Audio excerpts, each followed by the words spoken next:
এখানে কলমি শাক ভাজা আছে, এখানে ডাল মাখা মাখা করে ডাল করা আছে, এটা হচ্ছে কচুর লতির একটা আইটেম আছে, এখানে মাছের টক, এটা রুই মাছের ঝাল, আর এটা পটলের ঝাল। তো এবারে সব কিছু ছেড়ে আমি খাওয়াটা শুরু করছি। তোমরা দেখো আমরা কীভাবে আর কত তাড়াতাড়ি আমি এটা খেতে পারি। তাড়াতাড়ি ভাবে মোটামুটি না, যতটা ভালোভাবে খাওয়া যায় আমি খাচ্ছি। তোমার শুরু করে দেখতে থাকো আমার খাওয়াটা।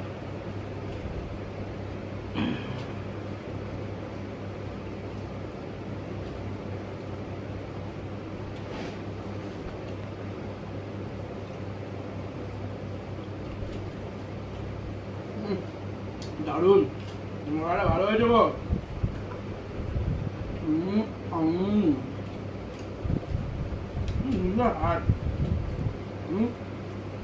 বাঙালিরা খাবারগুলো এই শাকের তরকারি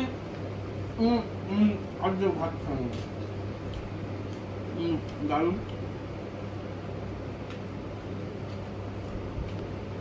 শাকের তরকারি ফ্রেশ, বলবো ডাল মাখনি দুর্দান্ত হয়েছে। খাওয়ার আগে আমি একবার টেস্ট করে দিয়েছিলাম, ওটা আর ভিডিও দেখায়নি। ডাল মাখনি দিয়ে মাখছি, সুন্দরভাবে খাবো। বেশিটা ভাত আর বাংলানো অনেকগুলো আইটেম আছে, তো সব দিয়ে এখানে খেতে হবে না, দেখা যাবে লাস্টে শুধু আইটেম খেতে ভাত শেষ। খাচ্ছি দারুণ। হালকা নুন হতো, কিন্তু বেশি নুন হয়ে গেলে তো অসুবিধা, নুন একটু দিয়ে খেতে হবে, থাক এখন আর লাগবে না। আমি বেড়ে দিচ্ছি।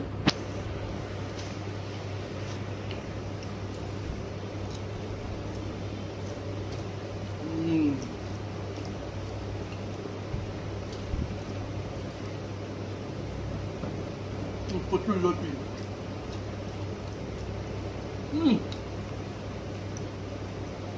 দারুণ তো হয়েছে, কিন্তু